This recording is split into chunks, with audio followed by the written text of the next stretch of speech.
It was Monday, 9:43 a.m., and thunderstorms were sweeping toward Manhattan from the north. Travel was a mess. The GW Bridge was jammed. The Throgs Neck Bridge was jammed.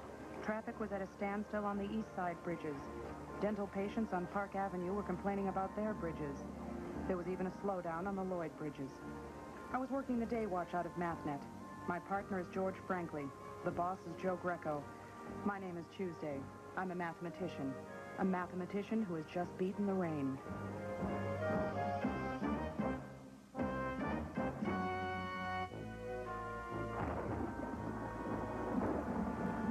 Boy, we are in for a wet one.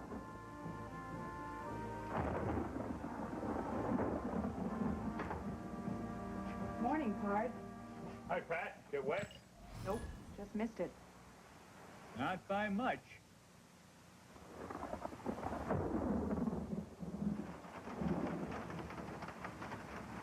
Pat, look at the way the wind is blowing the rain. Uh-huh. That is one potent force.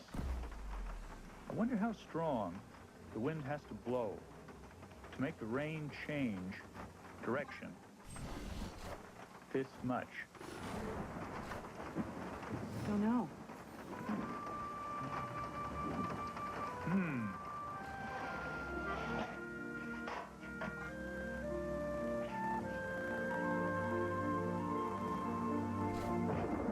How was your weekend, Pat? Uneventful. Yours? Oh, mine was eventful. Martha and I went to an opening at MoMA. You know, the Museum of Modern Art. Uh-huh. What was up? An exhibit of the new pre-interesting artist, Noah Vale. He paints sandwiches. Sandwiches. Uh-huh. What medium? Watercolors, oils, acrylic? Mustard. He paints sandwiches in mustard? Uh-huh. He was a protege of Salvador Dali. George. Truth. One of his most pre-interesting pieces was an absolutely blank canvas. What's it called? Hold the mustard. George, one of these days, the men with the nets...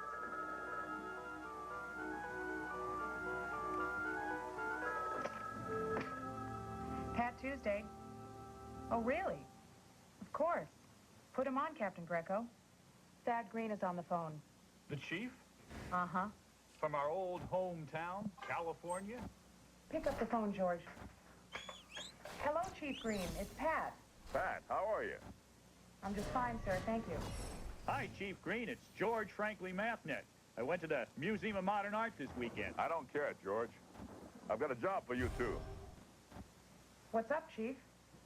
Remember the case of the Despair diamond? Oh, the diamond that was worth a fortune? And everyone thought it brought bad luck to the owner? Well, it has resurfaced. That case was solved. I thought the gem was given to charity. It was. It's about to be exhibited at a grand charity gala in Northern California, and there's fear that it might be stolen. How can we help? 2 ways, George. Number 1, don't steal it.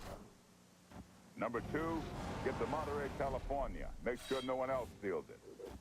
But, Chief, we can't just pick up and... I've already cleared it with Captain Greco, and I've faxed you the info on the BG. Information on the background, Pat. I wish you good luck. Partner, let's roll. You mean, let's fly.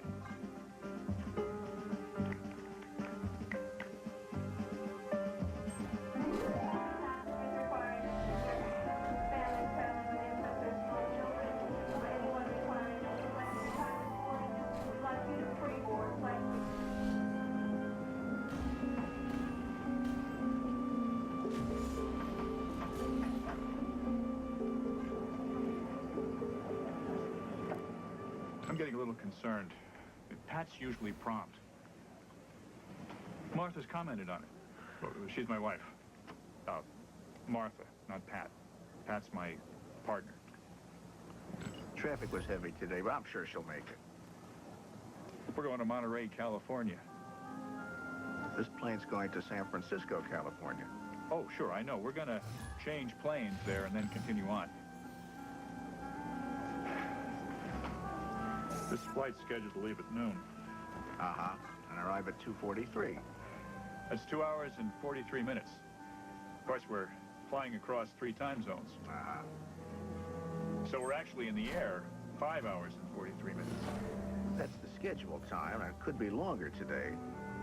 How so? Headwinds. Right, headwinds. Because we're flying into the wind currents.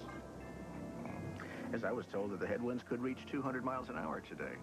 These planes usually fly at about 450 miles per hour. Uh-huh. That's a 200-mile-an-hour headwind. Would slow us down to about 250. Could delay us as much as an hour. Certainly a lot faster than our forefathers made the trip in their covered wagons. I'll say. Nice chatting with you. You leaving? No, just going up to the flight deck. Flight deck? Uh-huh. It's easier to steer the plane from up front. Sorry I'm late, George. Good morning, Captain. Glad you made it. Your friend's becoming a little concerned. He's a worry wart. Where have you been? Didn't you read Thad Green's info? Info? Information, George? I know what info means, Pat. I didn't see anything in it that said you were supposed to be late. Said we might have to go undercover. So? So I had to get some clothes out of the cleaners. Sue me.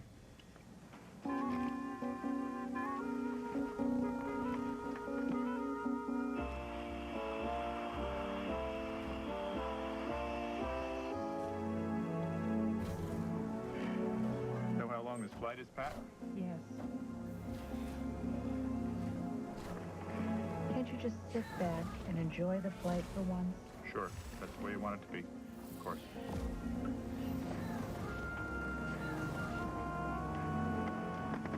Do you know how much this baby weighs, fully loaded?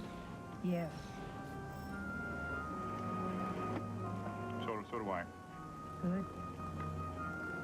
565,000 pounds. Right.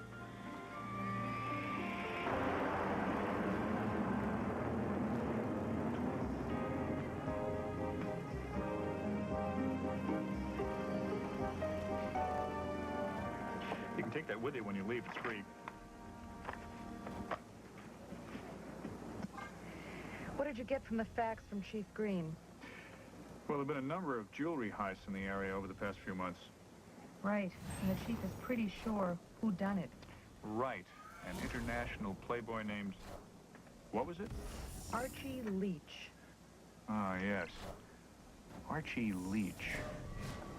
For months, he's been in, around, or about every la-di-da society affair when precious jewelry was stolen. And the police are sure he's the thief, but they can't prove it. This is a strange case, Pard. We think we know who did it, but he hasn't done it yet. True. The report says undercover cops have been tried before. Yes, and Archie Leach is slick. He recognizes them and doesn't pull any hanky-panky. We're going to have to be good actors to pull this off. Yeah, if we're going to catch a thief. Ladies and gentlemen, this is your captain speaking. We have reached our cruising altitude of 37,000 feet. That's exactly 40 feet more than 7 miles above the ground, Pat. Uh-huh. Approximately 7 miles above the ground. For those of you seated on the right side of the aircraft, you can get a breathtaking view of Elmira, New York. Those of you on your left will have to use your imagination. Thank you for flying American Airlines.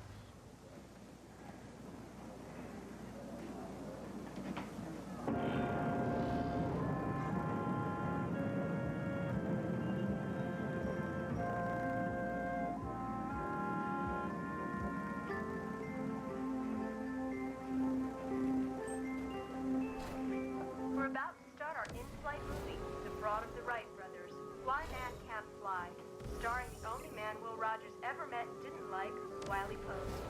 For those of you next to the windows, please lower your shades so your fellow passengers don't throw their in-flight food at you in flight.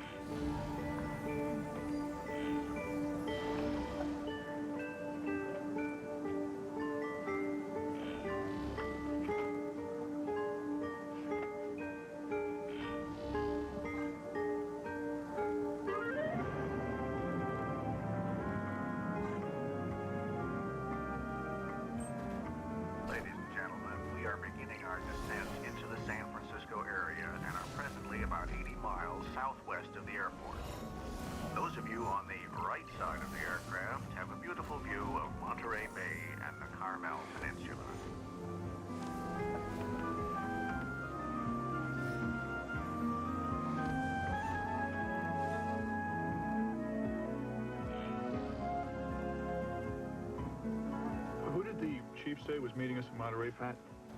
The sheriff. A fellow named Mooney Rooney.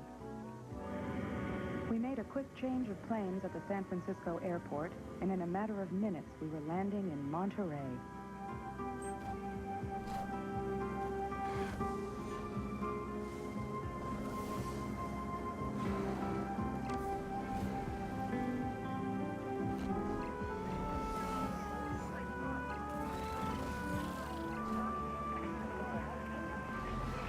I think I'm supposed to meet you folks. Sheriff Mooney Rooney. I'm Pat Tuesday. This is my partner. George Franklin, Mathnet. Frankly, Pat. Bags. Oh, thank you, sir. As the sheriff helped us with our luggage, he told us we were about to be late for a preview showing of the Despair Diamond. The diamond was the centerpiece of a gala that hoped to raise hundreds of thousands of dollars for the Save the Out of Doors Fund. Very important. Then, a slight delay. Bing! What's wrong, Sheriff Mooney? Oh, it's a parking ticket. It's a parking ticket for parking in a no parking zone. This is the third one I've got this week. But you're the sheriff. Yeah, but the sheriff has to set a good example, don't he? I guess so. Who gave you the ticket? I did. Oh, come on. Let's go. Throw him in here. It took a little doing, but we finally got organized and got in the car. We were headed for our home away from home, the hotel, so that we could change out of our Mathnet uniforms and into undercover clothes.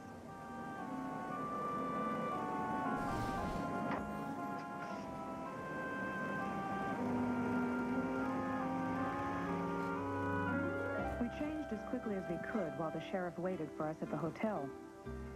As we got ready to leave for the gala to keep our watchful eyes on the Despair Diamond, the sheriff filled us in on some last-minute details. Though the hostess of this fancy affair knew we were Mathnetters undercover, the sheriff told us she could be trusted. He said, let's roll. So for the moment, at least, we felt right at home.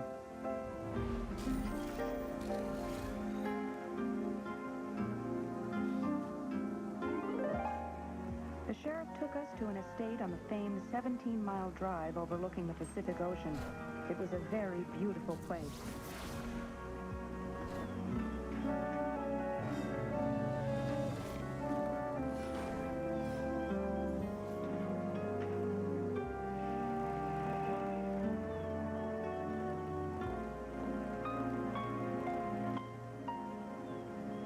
Some digs, huh? This is a higher rent district, Pat. This place is owned by our hostess, a real dowager named Lady Esther. Lady Esther? Lady Esther Astor Astute. So this is... The Esther Astor Astute estate. Just remember, you're my husband. Martha's going to be surprised. We were using the phony names Nick and Nora Chuck, posing as choice beef growers from Omaha, Nebraska.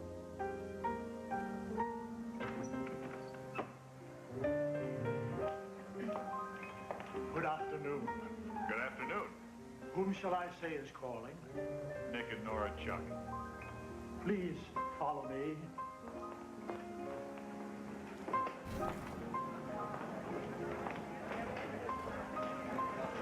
Yes. Nick and Nora Chuck. Oh, how nice to see you. Lovely to meet you, Lady Good Astute. afternoon, Lady Astute. Thank you so much for coming, both of you. Thank you. Oh, please do come in, won't you? And have a cup of tea. It's so exciting having you here. Lady Esther. Oh, I swear you look younger with each breath you take. Archibald, you irascible scrapple of Falderall. Oh, I want you to meet some old friends, Nick and Nora Chuck of the Omaha Chucks. This is Archibald Leach. How do you do? Hello, Mr. Leach. Howdy. It's so wonderful of Lady Astute to give of her time and money to help save the out of doors. Don't you agree, Mr. Leach? Oh, indeed, I do. I've always been very fond of the out of doors. Gives me something to walk through while moving from my manse to my office. What do you do, Mr. Leach? Do? About what? I meant, well, for a living. I'm sorry, I don't speak Omahaese. Oh, don't be an obnoxious twit, Archibald. Archibald is a remittance man. Yes, as was my father before me and his father before him. I come from a very long line of black sheep. Do you covet fine jewelry, Mr. Leach? I can take it, or leave it. Oh, darling, I fear I must be going. No. Yes. Mwah. But, Nora, I was wondering if I might interest you in a game of golf one of these fine days. At my club, of course. We'd love to, Mr. Leach. If I'm invited, I presume. Yes, you do. Bring me on.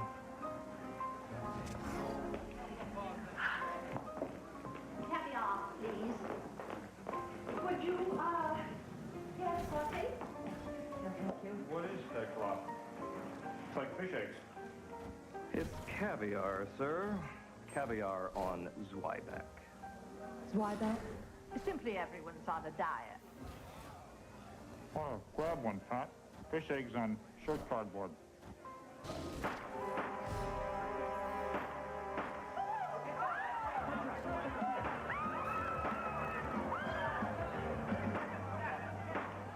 Coming from over there, George.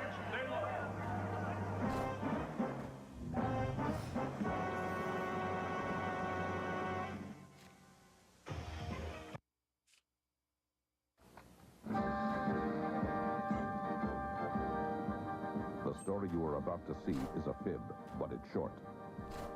The names are made up, but the problems are real. It was Monday, 6:43 p.m. in New York, and Gothamites were scurrying off to their power suppers.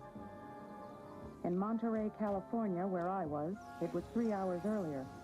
The sea otters were doing some scurrying of their own, as were the tourists on Fisherman's Wharf, the golfers on Pebble Beach, and the fish fans at the Monterey Bay Aquarium. A beautiful place, but I was there on serious business with my partner, George Franklin. The captain is Joe Greco. My name is Tuesday. I'm a mathematician.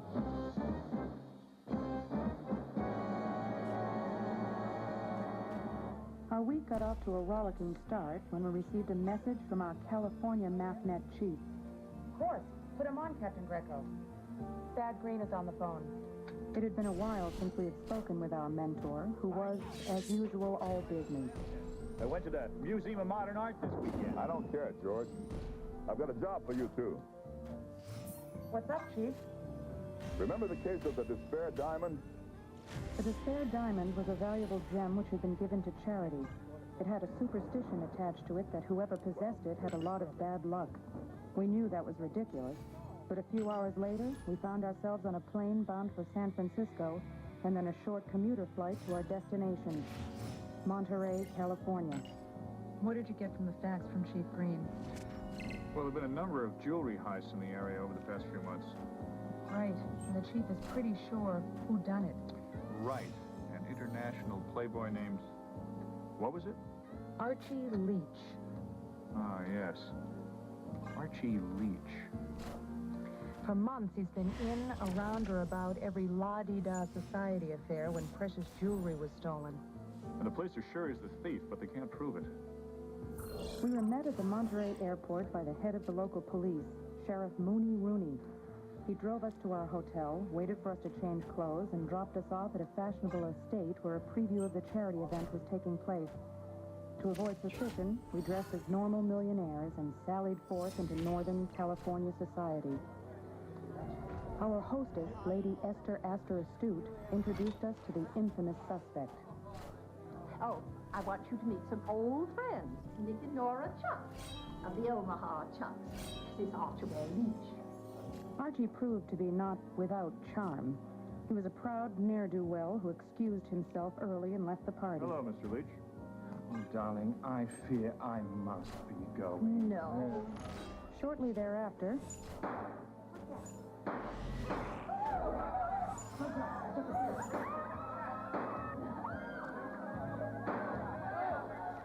coming from over there, George. Outside.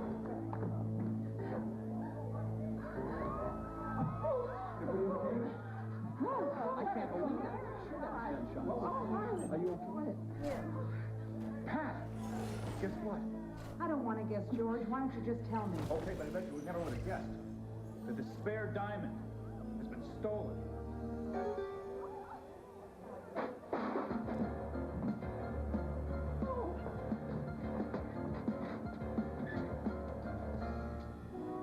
Strange place to keep that. It is? You don't normally keep it there? Keep it there? I don't even know what it is. It's a trash can, Lady Astute. A what? A trash can. Place where people keep trash.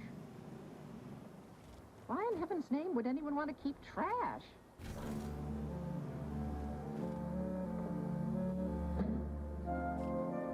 Well, well, well.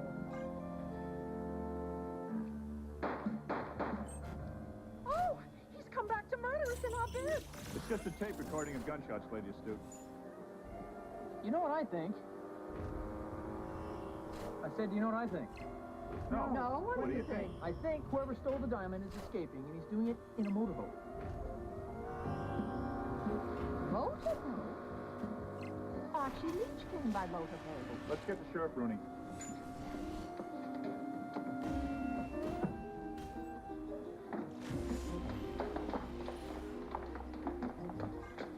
The diamond's been stolen.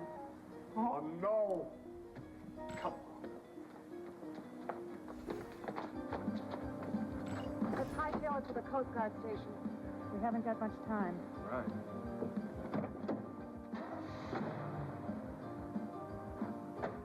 Sheriff, can you call the Coast Guard by radio? You bet. Coast Guard Group, this is Sheriff Rooney. Do you read? Sheriff Rooney, this is Coast Guard Group Monterey. I'll read you loud and clear. Go ahead. I have a suspect fleeing the Astute Estate by boat. Request assistance. Over. Sheriff, what does the boat look like and what direction was it headed? Coast Guard, it's an orange and black 12-foot rubber raft headed northwest. Roger, Sheriff. We'll send a boat to pursue and a chopper to reconnoiter. We'll keep you advised. Out. How long will it take to spot him, Sheriff? Well, not very long. That chopper's probably pretty close to where Archie should be right now. Group chopper 313. Have the suspect boat in sight. Be advised, boat has just flipped over. One person is in the water. Over. Roger, chopper. Maintain your station. We're dispatching rescue vessels. Say the position of the boat. Over. East of Point Pinos. Over. Roger. 41234, we have an emergency. Overturned boat. Person or persons in the water east of Point Pinos. Initiate rescue immediately. Roger, Group.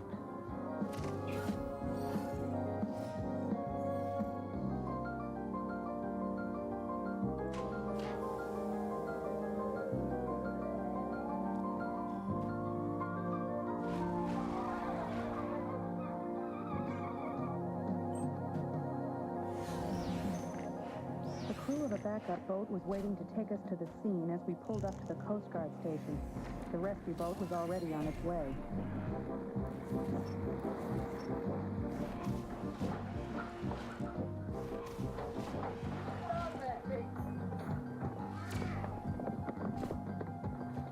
Are you sure you all want to come? We're old salt, Sheriff. Yeah, well, if that boat belongs to who I think it belongs to. Archie Leach? Yeah, aren't you supposed to be undercover, folks? Good point. You'll wonder why we're aboard. We'll stay out of sight, Sheriff. Good idea.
Sheriff Rooney. How are you?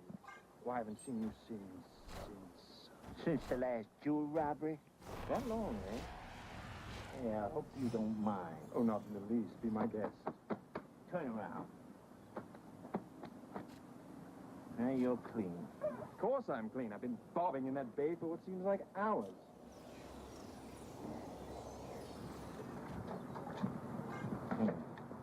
Oh, you hurry up with those pictures. Come on.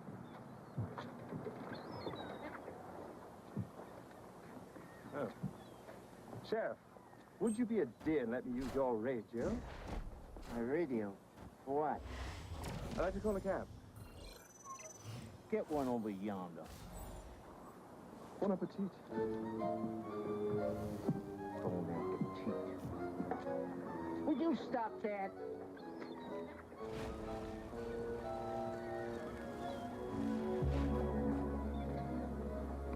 Nothing? Nothing. As usual, nothing. Yeah, my men are checking over the boat, but they won't find it, it's my guess. Maybe something turned up at the Esther Astor Astute estate. Yeah, well, I'll radio over.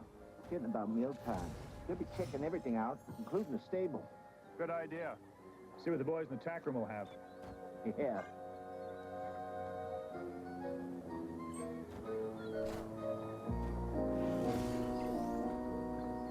You know, Pard, if that rock isn't at the Esther Astor Astute estate, and it isn't on the boat, and Archie doesn't have it, maybe Davy Jones has got it. Yeah, in his locker. Would be like looking for a needle in a haystack. Uh-huh. A very wet haystack.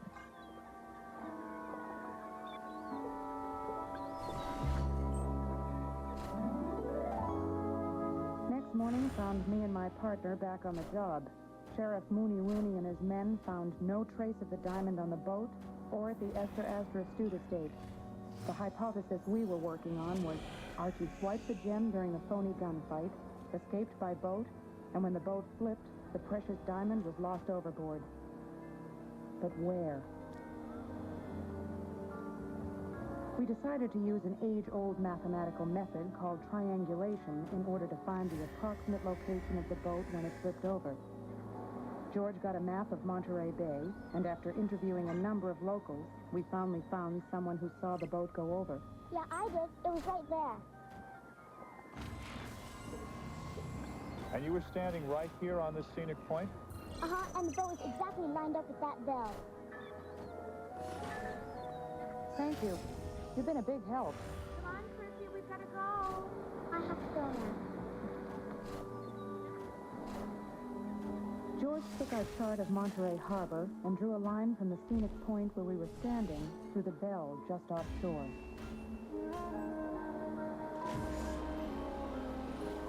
Now, we need another person who's seen the accident from another angle. Right. And if we find that someone, we draw a second line. Uh-huh. And where that line crosses this line, we know. Approximately where the boat capsized. Let's go, Pard. We tried to find another witness to the accident to get our second fix for our triangulation. The first man we talked to hadn't seen it at all. The next two men we talked to were even less helpful. Perhaps a walk on the beach would clear our heads.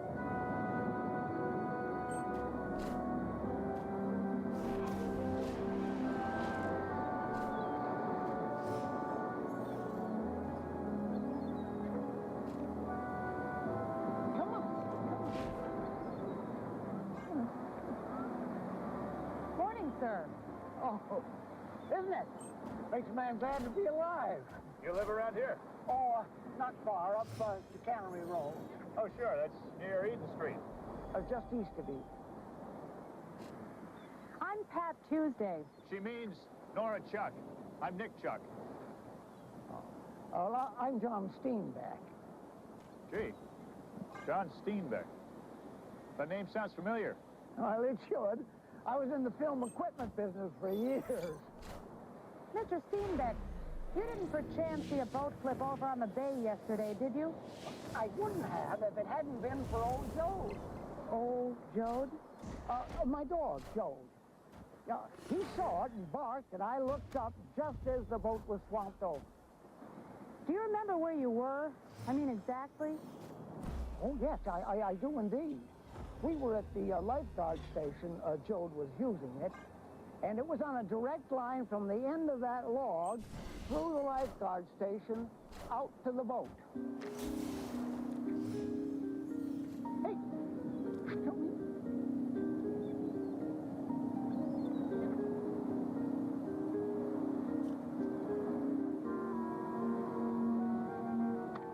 We've got our location, Pat. I thought you said her name was Nora. It is. Sometimes I call her Pat when I get tired of names that start with N. Thank you, sir. We had located the spot on the map where we figured the boat had tipped over. We decided to dust off our scuba gear, rent a boat, and take a dive to try and find the Despair Diamond. The captain of the boat and his modern electronics gave us hope. George explained to the captain how we used triangulation to determine where the diamond was lost. The captain transferred our point to a map that would give him exact latitude and longitude coordinates. All right, let's plug those coordinates now into the Loran. He then entered these coordinates into the Loran, a shipboard computer that can calculate distance and direction from the boat's current location to the location entered. All we need to do is turn the boat around and go directly to it.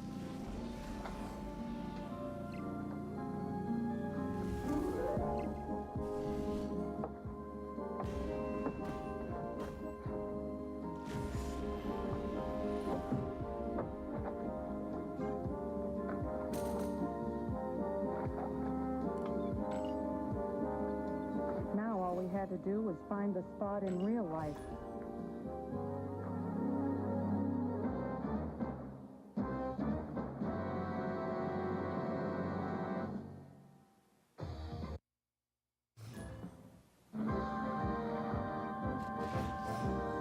The story you are about to see is a fib, but it's short. The names are made up, but the problems are real.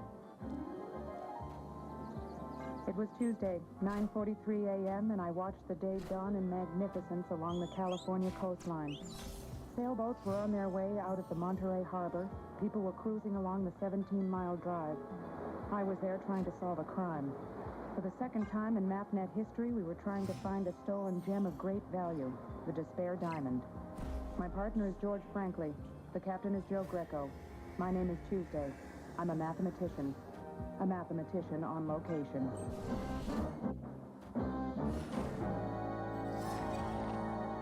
We were working on a case we had dubbed Despair in Monterey Bay.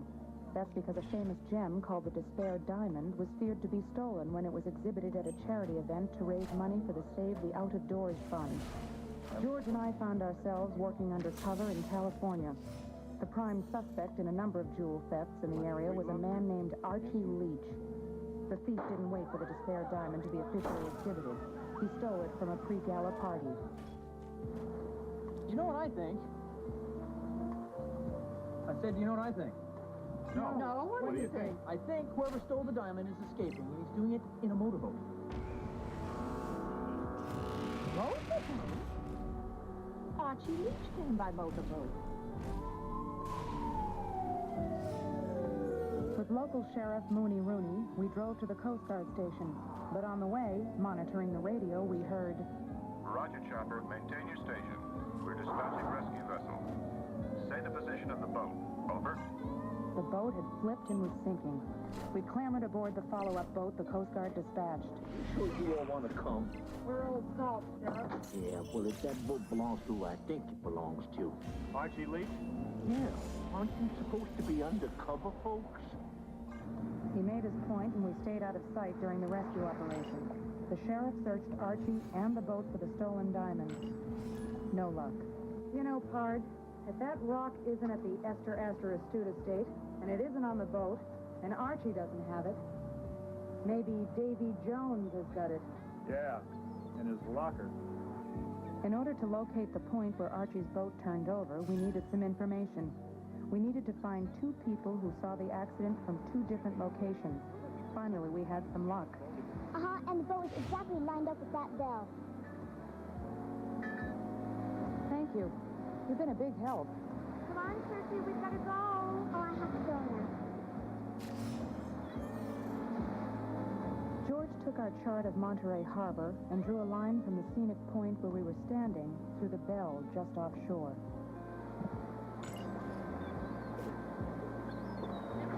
Now, we need another person who has seen the accident from another angle. We would use the mathematical process of triangulation in order to pinpoint the location of the mishap. And I looked up just as the boat was swamped over. Do you remember where you were? I mean, exactly? Oh, yes, I do indeed. We were at the lifeguard station. Jode was using it. And it was on a direct line from the end of that log through the lifeguard station out to the boat. Hey! We had located the spot on George's map. Now all we had to do was go to sea and find the spot in real life.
It was a beautiful place to dive. The scenery was amazing, and so was the music.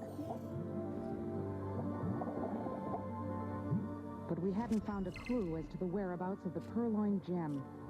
The Despair diamond was huge, as diamonds go, weighing 227.1 carats, about the weight of 9 nickels. But in the Pacific Ocean, it was just another rock. We were mesmerized by what we were seeing, but time became a factor. We had enough air for 45 minutes, and the air ran out before our eagerness to search. It was time to go back to the boat.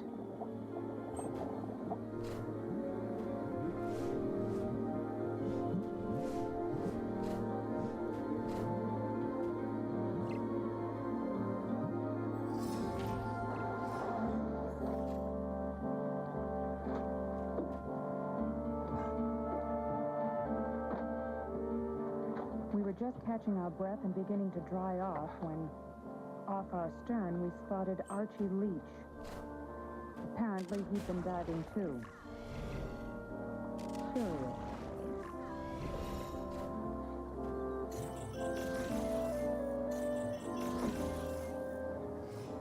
The skipper dropped a marker buoy and we prepared to head for dry land.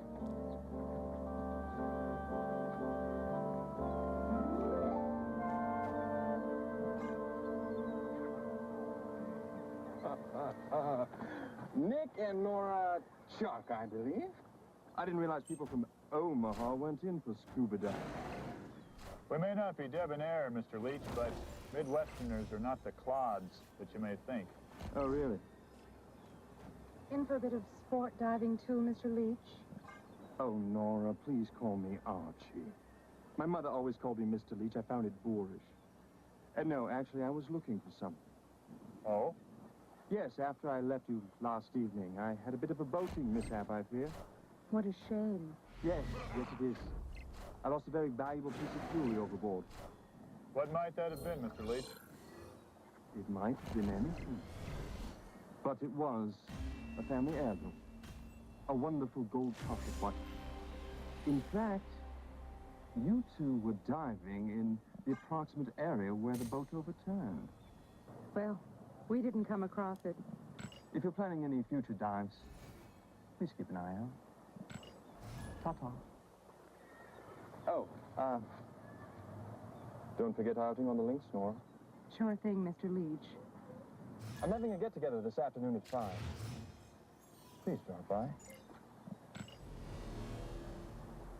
Outing on the links? Thought you were playing golf. I think that's what he meant. Come on, Pard.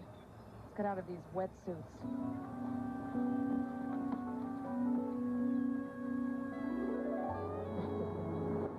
Go on.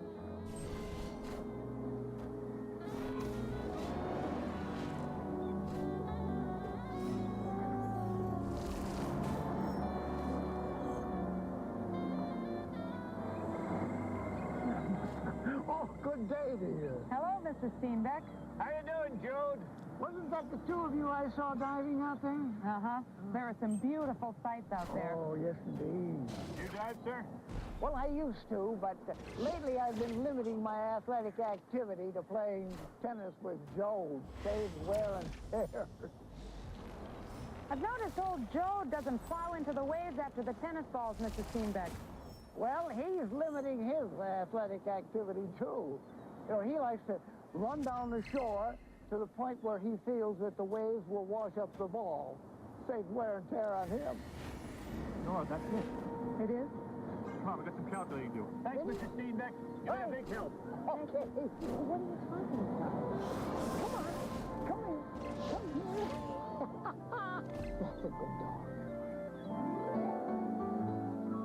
George, would you mind telling me what we're doing? Pat, we forgot to calculate the movement of the water. Even though we were diving where the diamond may have gone overboard, the currents were moving. Of course. Just like a thunderstorm in New York. The wind changed the direction of the rain. Right. The current affects the water, and the diamond would have drifted with it as it sank. The weight of 9 nickels, yeah. And I have, voila, a stone that weighs the same as 9 nickels. It's also the approximate size and shape of a diamond. Now, the pool at this end is 10 feet deep. So? So I'm going to drop the diamond, and you use my stopwatch to see how long it takes to sink. Gotcha. Now. Stop. 4 seconds. 10 feet in 4 seconds.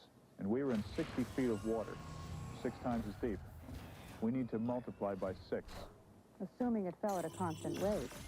6 times 4 is 24. Would have taken about 24 seconds for the diamond to hit the bottom. But George, what about the currents effect? Exactly. Come on, Pard, I'll show you. We returned to our rented boat and retraced our path.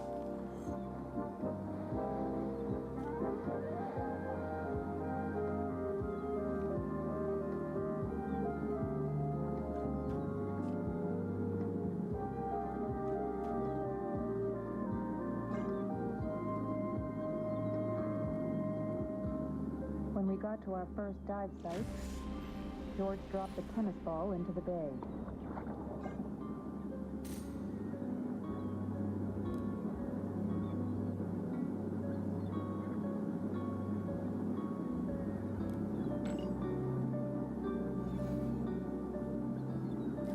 We watched the ball as it washed on the current. We followed it, and after 24 seconds, we knew that's where the diamond should have hit bottom.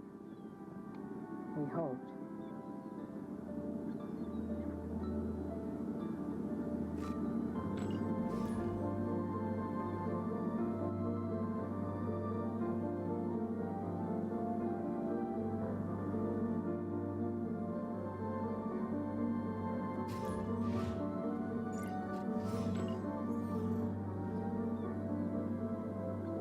The captain moved the boat to our new dive site,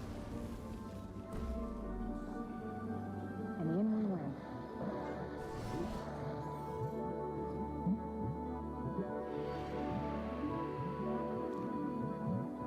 This time, to keep close to our location, we went down the anchor line.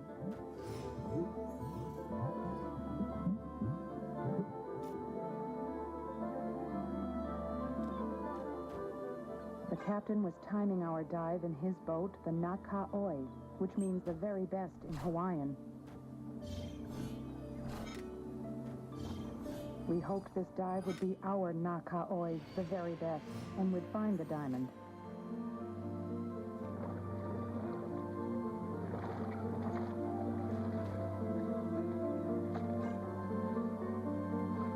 But again, we came up empty-handed and out of breath.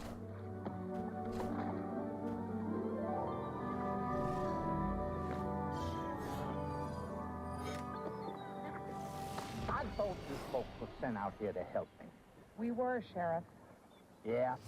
Well, going swimming ain't helping me. I can do that for my own self. Sorry, Sheriff. We had a theory, but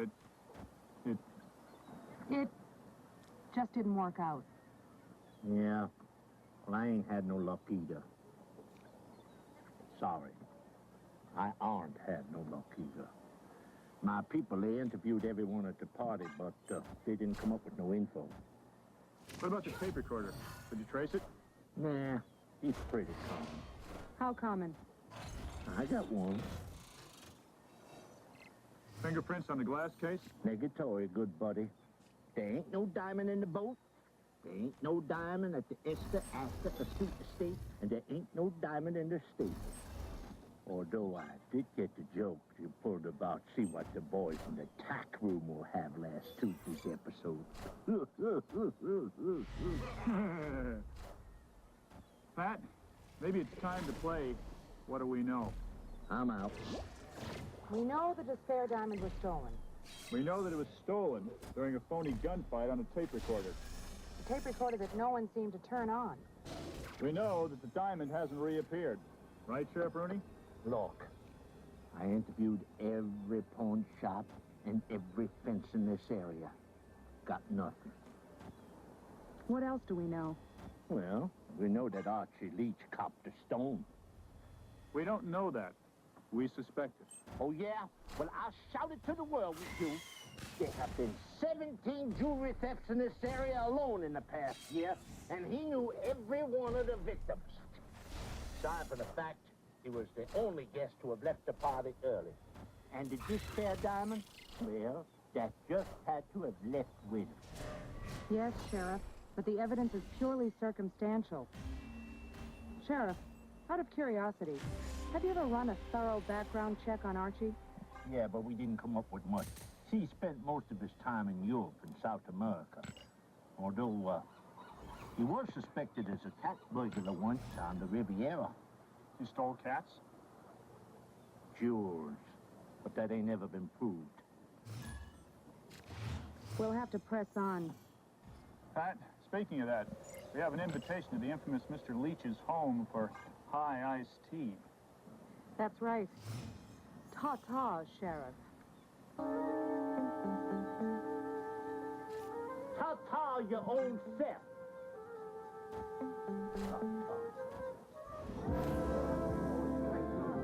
And of course you can imagine the surprise when she found out not only was it a baboon, but a baboon with a straight razor and an Adirondack chair.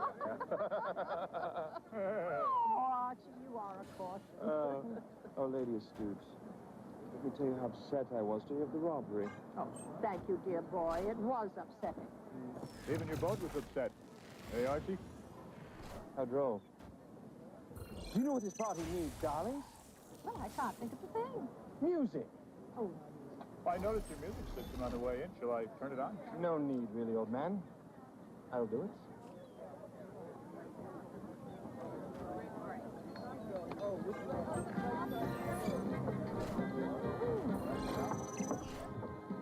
Why, Mr. Leach, how clever of you.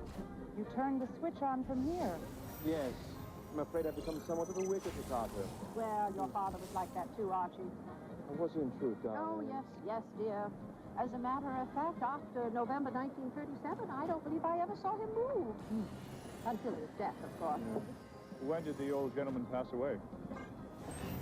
1978. Mr. Leach, Nicky and I will have to excuse ourselves. It has been a lovely outing. Oh. You are much too charming to be going so early. Sorry, Leach, old man. I've got to get her back to the castle by 8 o'clock or her shoes turn into pumpkins. Ta-ta.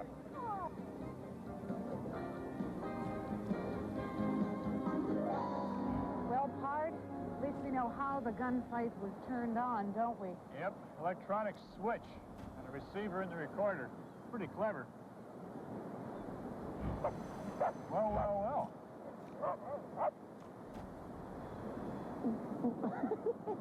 Tennis, anyone? Oh, not today, I'm afraid. Today he felt like a game of baseball. It's less tiring. John, you said baseball is less tiring for Joe than tennis? That's right. The baseball is heavier than the tennis ball. Yes, and this one is so waterlogged through the years, it's much heavier. Oh, what difference does that make, Mr. Steenbeck? Well, the baseball partially sinks. The tennis ball floats. That's right. So, what difference? The wind and the waves control the tennis ball, but the underwater currents control the baseball, so it doesn't move as far along the shore. So Joe doesn't have to run as much. Nick, the underwater currents could have affected... You're right. Can underwater currents in Monterey Bay be measured? Oh, yes. Perhaps you ought to see Mabari. Mabari? Mabari.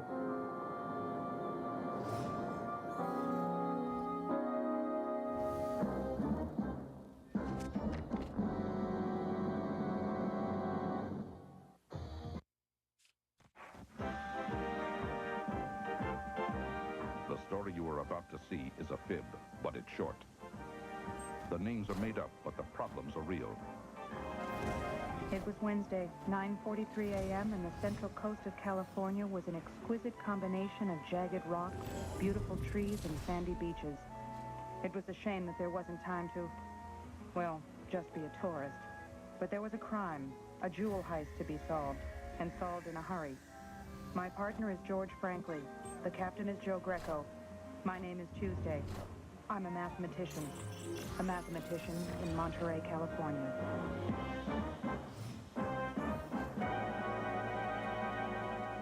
We called this case Despair in Monterey Bay. That's because this diamond, the Despair diamond, was feared to be stolen at a charity gala to raise funds to save the out of doors. We were called to protect it. Pat, guess what? I don't want to guess, George. Why don't you just tell me? Okay, but I bet you would never would have guessed. The Despair diamond has been stolen. A prime suspect, and one we had been warned about, named Archie Leach, had the opportunity to steal the stone. He also had the misfortune of flipping over in his speedboat and nearly drowning. George and I were working undercover so as not to arouse suspicion, but we were ready to make an arrest when Archie was saved by the U.S. Coast Guard. Turn around. Problem is... Now you're clean. Of course I'm clean. We figured since Archie didn't have the gem, and it wasn't on the boat, maybe it was on the floor, the ocean floor. In order to calculate the exact spot where Archie's boat tipped over, we needed to do some triangulation. Then we intended to dive for the diamond. We found our second witness. Got our location, Pat. We rented a dive boat and, using great care, dove into the chilly waters of the Pacific Ocean. We were diving in about 10 fathoms of water, nearly 60 feet.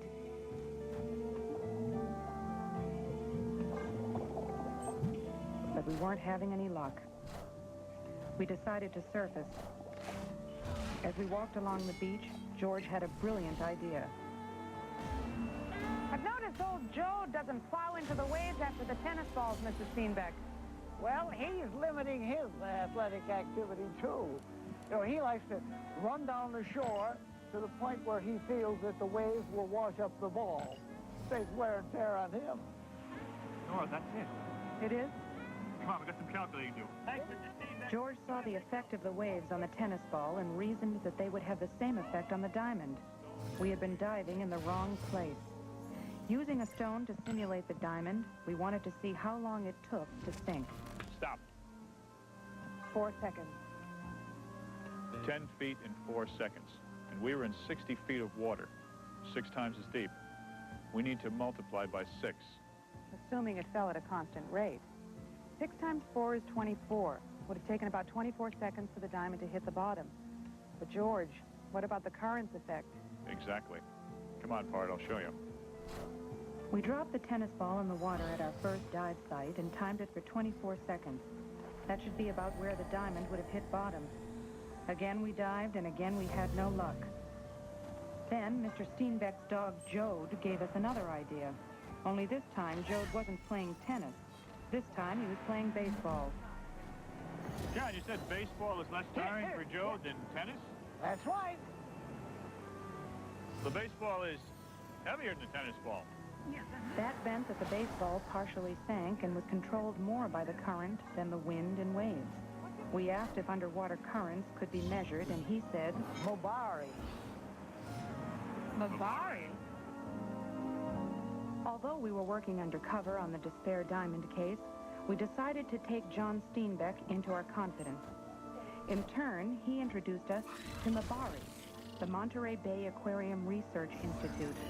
Mr. Steenbeck had worked for Mabari for years before his retirement, and he told us it is a basic research institute whose purpose is to do unique marine studies. What's that thing? New Saturday morning skid show? No, it's a live picture. From where? Los Angeles? No, from the Point Lobos, a research ship. Actually, it's the ROV. ROV? Remotely operated vehicle. It's a undersea craft. It's loaded with TV cameras, and they sent it down from the ship. Incredible. How deep can it dive? 1,000 meters. That's about 3,300 feet. That's right. Morning, John. Hi. So, how can I help? Well, my friends here need some information about the underwater currents in the bay. Pat lost my partner, wife, lost a... The watch. Watch? A valuable watch. So we thought... Well, we were diving anyway, and we thought it might be sort of fun to look for it. They first dived here, and that's about where they lost it. Uh-huh. But we didn't take the surface waves and currents into consideration. So we recalculated and made a second dive a little closer to shore. Then they realized they hadn't considered the undersea currents and tides. Not minor consideration. Can you tell us how fast the waters were moving? Well, I can give you an approximation. When was it lost? Monday, late afternoon. 6:15 p.m. Why? We have gauges underwater to measure the strength and direction of the current. Let me check the data. Monday, 6:15. Ah. Well, the tide was moving out, and on that location, the current was about 2 feet per second. So in 30 seconds... It could move 60 feet. Yes, you see, on your second dive, you were moving toward the shore when actually, because the tide was moving out. We should have been diving farther away from the shore. Exactly right.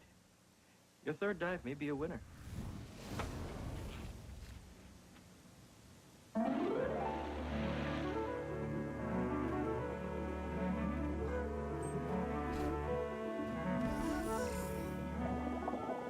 The seals seemed to be getting to know us as we began this dive with hope in our hearts, lead on our belts, and air in our tanks.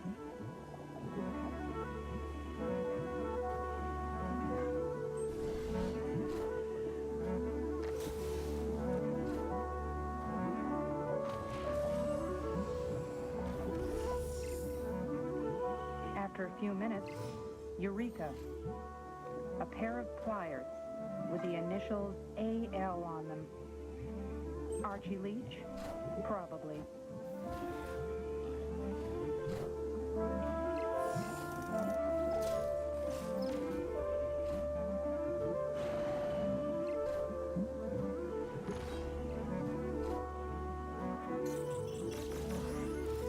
Next, we discovered a pair of dividers, the kind you use for nautical navigation.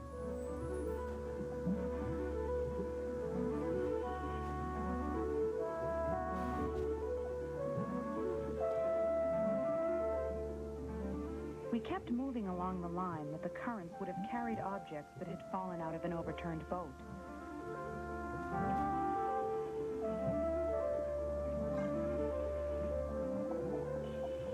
A screwdriver.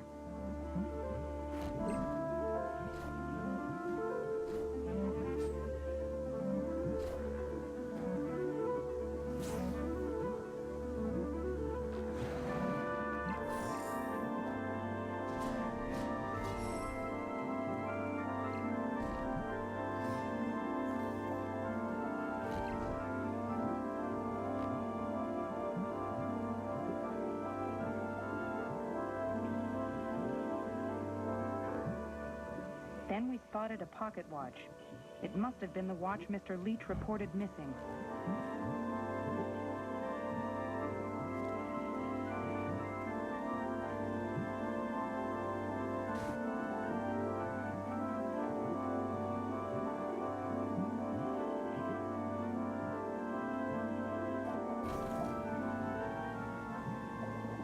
Maybe the diamond was next, but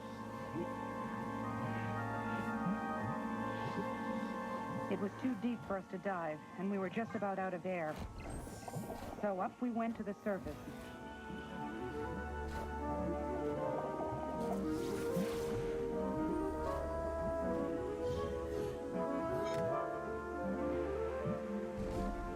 We were disappointed that we hadn't found the diamond, but very happy about what we did find.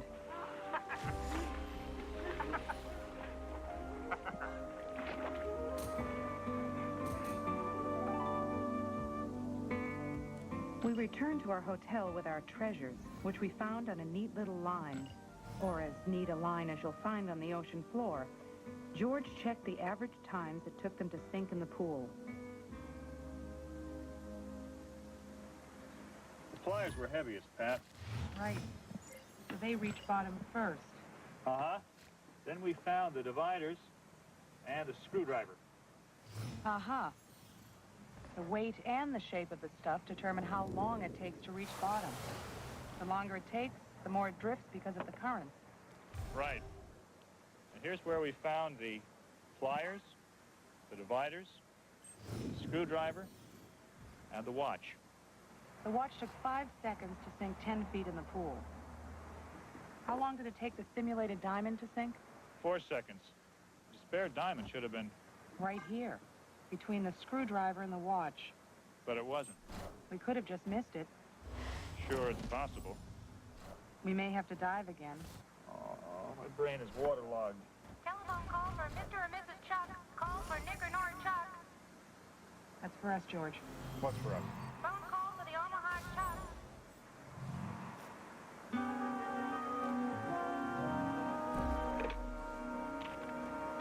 This is Nora Chuck. Oh, really? We'll be right there.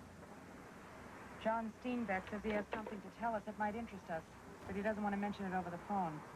Partner, let's roll.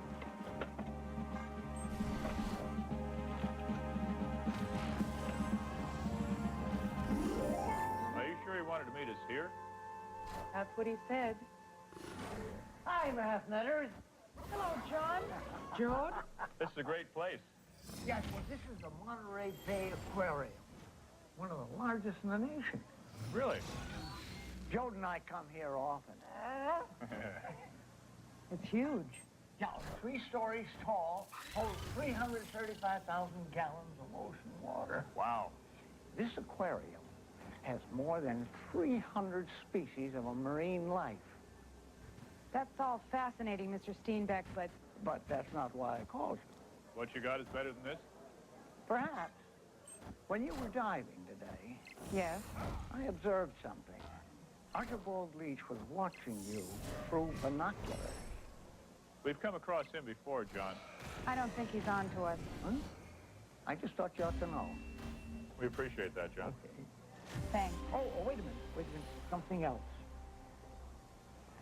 Yeah. What's that? Looks like a shoe. It's a formal tuxedo slipper. Oh? Yeah, Jode found it washed up on the beach. George, the label says property of A. Leach. I thought it might interest you Joe found it over by Omentis Rock. Does it help? It just might, Mr. Steenbeck. It just might. Thanks, Jode. Come on.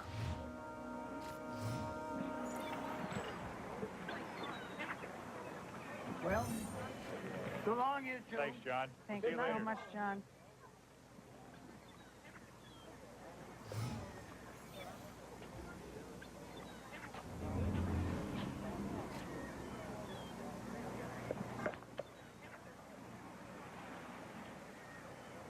This is a heavy shoe. George, look at the heel on that shoe. Pat, I believe that's what's called a lift. Makes people appear taller than they actually are. Arthur's father had a bunch of them. Sort of a false heel, George?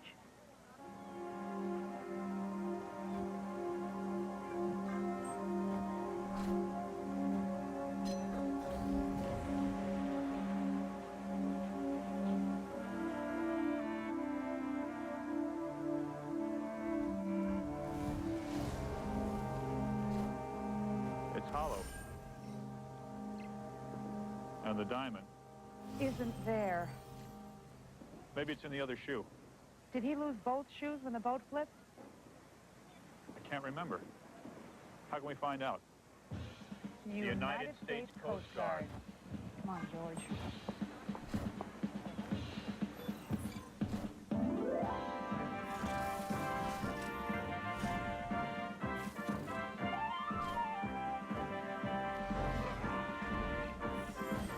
These are the pictures that were taken the day of the accident. Can we take a look? Believe me, it's always a pleasure to be of service to Mathnet. Thank you.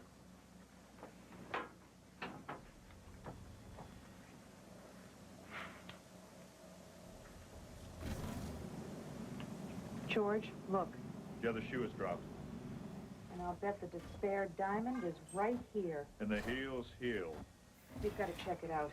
We'll have that diamond back for tomorrow's gala. I'll call Sheriff Rooney and we'll get a search warrant. So how are we going to be sure Archie's out of the house? How's your backswing? I beg your pardon. You two will have an early morning golf game.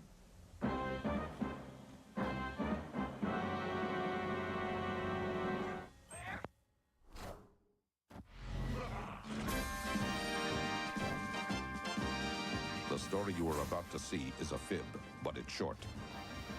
The names are made up, but the problems are real. It was Thursday, 9:43 a.m., and Monterey, known as the golf capital of the world, featured 18 beautiful courses. Combined par is 1,296. 3 of the courses are ranked among the top 10 courses in the world. The captain of the golf team is Joe Greco. My caddy is George Franklin. My name is Tuesday. I'm a mathematician. A mathematician with a handicap. No despair diamond.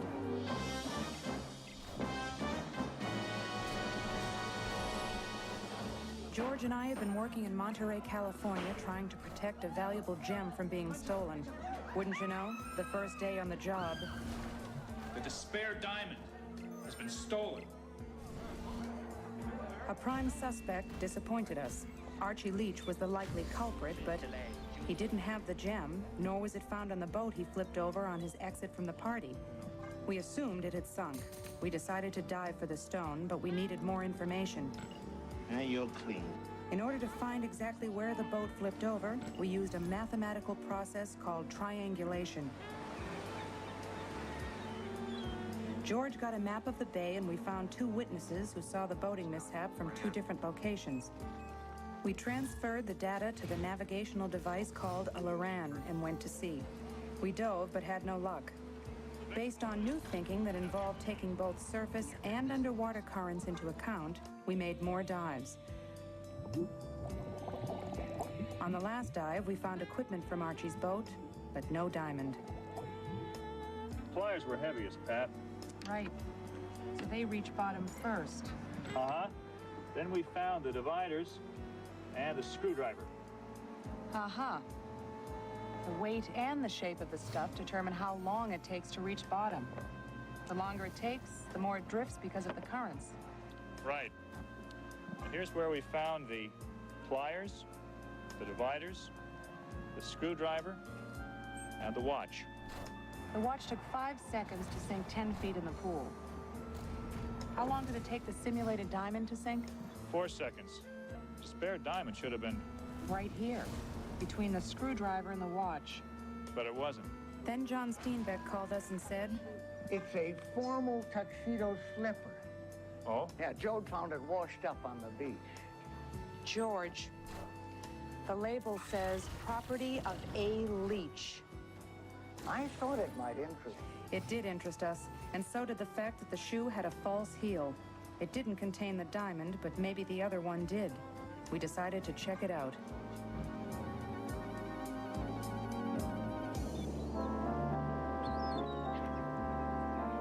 I'd say it was about 55 yards from the pin, wouldn't you, Mr. Leach? Oh, I never estimate in terms of distance. Only golf clubs. I think you're a soft 9-iron away, I think. A pitching wedge. Let me show you how to hold up on a 9.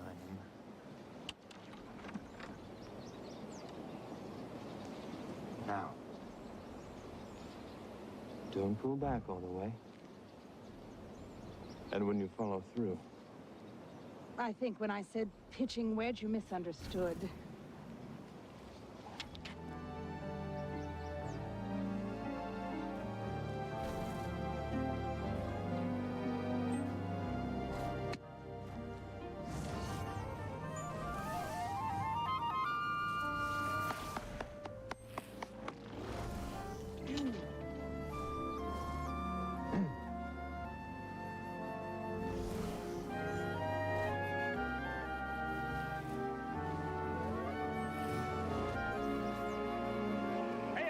Mind if I play through?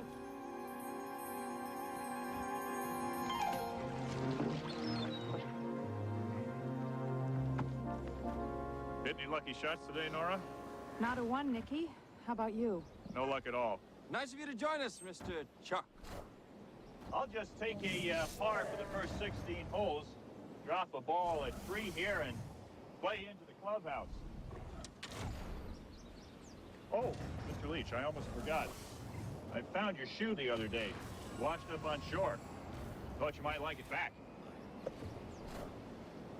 It is yours, isn't it? Yes, yes it is. Where did you say you found it? Mementos Rock. Oh, drat. Have you the time? Yes, it's nearly 1 o'clock. I'm frightfully ashamed to say I have a previous engagement. You'll have to excuse me. We must do this again. Ta-ta! Bye-bye. 4! You found nothing at Archie's place? Yes, and plenty of nothing. I did find his other shoe, but it just had a regular lifted heel in it. No secret compartment, no diamond. And no cache of stolen jewelry either? Nope. Pat, I've been thinking. And? We've been assuming that the things that fell out of the boat when it flipped all went into the drink at the same time. True. Maybe the tools and other stuff we found did go over. They would have been stowed in a bench and it probably opened, and they were dumped. So you're suggesting maybe... Maybe Archie had the diamond in his pocket. The boat drifted. And he lost it a few minutes later. Maybe we should hit the waves again. Uh-huh. But first, let's make a stop. Here's our oceanographic chart. Say, are you guys really with Mathnet? We are. What a class organization. Yeah. Here's where the first 3 dives took place. Well, if George's chart is accurate, then this is it. You were diving in water about 10 fathoms or 60 feet deep. What about our theory that the diamond was lost later and drifted further? Well, if it drifted further, then I would say you'd have a real problem diving for it. How's that? Well, look. If the despair diamond went over the ledge and into that canyon... You see, 27 fathoms, 35 fathoms. That's over 200 feet deep. This man can't dive that deep. This woman isn't very good at it either. I'm sorry. Well, neither man nor woman can dive that deep. But Mabari can. Mabari and the ROV. Hey, Dad. If I bring it back early, could I borrow the submarine? Mabari was eager to cooperate with us, and we were soon aboard the Point Lobos.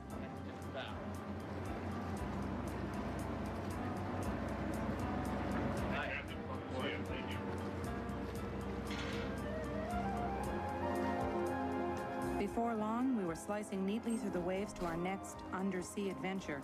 This one should prove to be a little bit drier.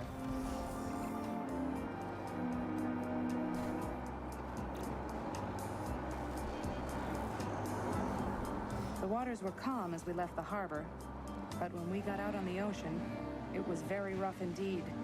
George and I hung on as the boat rocked in 12-foot swells, trying to get our sea legs and feeling a bit green.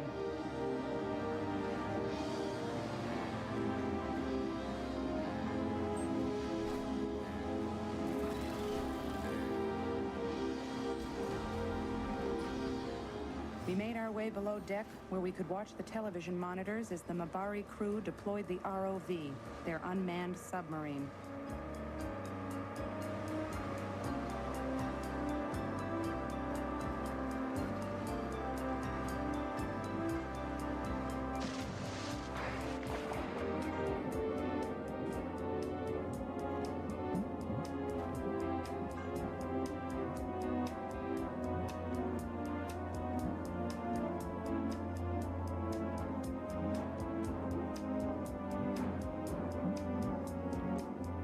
As you can see, we have a number of different images in the control room. This allows us to see around the vehicle with different views. The image that we're looking at right now is a burrowee ctenophore. It's a gelatinous animal that's made up of, 98% water. They're typified by the teen rows you can see running down the outside of the body, and the heavy white line at the front of the head is the mouth. It captures other ctenophores for its prey. It's like a neon sign, isn't it? Very much so. Is this how you're controlling the ROV? That's correct. This is the joystick that controls all of the thrusters on the vehicle except for the vertical ones. And the verticals are controlled by the slide pod in my left hand. The sub has 6 thrusters. Pat, did you bring the file? Yeah. What's up? Look at that monitor. What does the red thing look like? At 160 feet, it could be anything. What's with the photos? Archie lost more than a diamond and his tools and his shoe overboard. He lost his cummerbund. His cummerbund that he kept his pocket watch in. We found his pocket watch. Yes, we did. Can the arm of the ROV pick that up? Sure, no problem. Let's do it. Okay.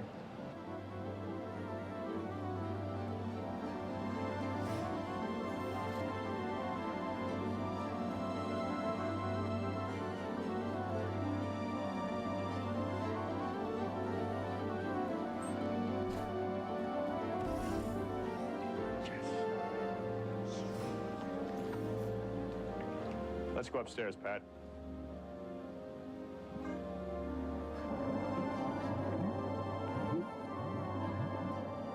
The deck was still going up and down, and George and I were still going up and down, wobbly and a bit queasy, but excited about what might be a major break in this case.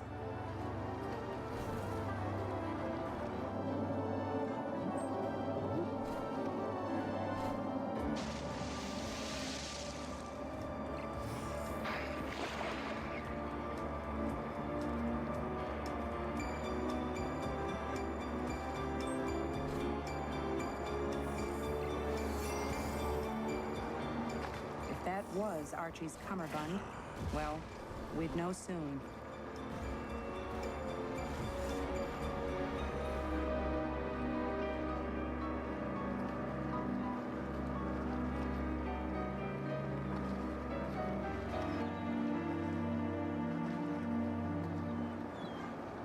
If you were Archie and you had just stolen a diamond and the United States Coast Guard was chasing you and your boat had flipped over, what would you do? George, I think knowing me as well as you do, you know what I would do. What would you do? I'd deep six my pocket watch and put the Despair diamond in the watch pocket of the cummerbund and zip it up. In hopes that this bright piece of material could be spotted during a scuba dive? In those very hopes.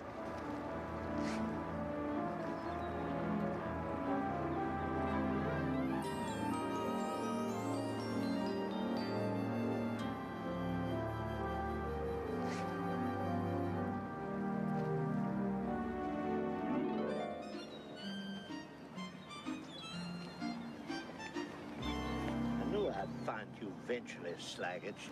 Sheriff, we've been working. Oh, yeah? Seems more like a vacation to me, but I won't get into that. I have had our old friend Archie Leach under watchful eye. You been telling him? No, I've been watching him. Seems for the past day or so, every 6 hours, he'd go down to the beach along Point Cabrillo. What does he do? He just walks along the beach with a pair of binoculars, looking out there at the ocean. That's interesting, Sheriff. No. I ain't got to the interesting part. The interesting part just happened today. Oh, what just happened today? About every 6 hours, he walks south along the beach, just about the time the tide comes in and out. Uh-huh. Yeah, but today, all of a sudden, he goes north to a Mentos Rock. George, isn't that where his shoe washed up? Uh-huh. When was the last time you saw him there, Sheriff? Oh, about 5 hours ago. He's due there in about an hour. Partners, let's roll.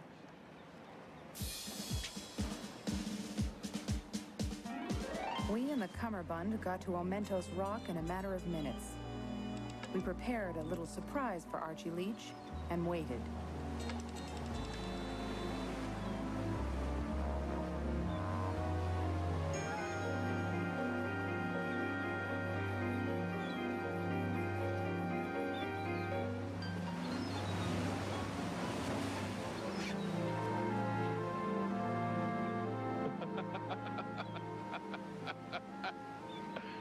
Oh, yes.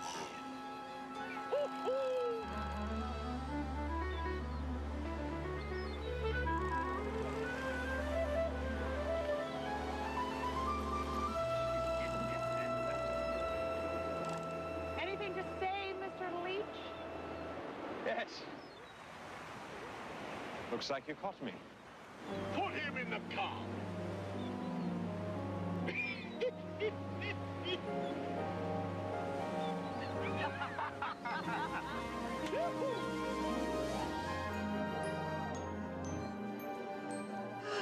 Oh dear, I don't know what I would have done had the diamond been lost forever. Always glad to be of service. Well, you Mathnetters have saved the day and made a good deal of money for the Save the Out-of-Door Fund in the process. We were happy we could help, Lady Astute. You are both so charming. And you, young man, have the wittiest sense of humor. Really? Yes. Thank you, Lady Astute. I especially love the story about the the can where people keep trash.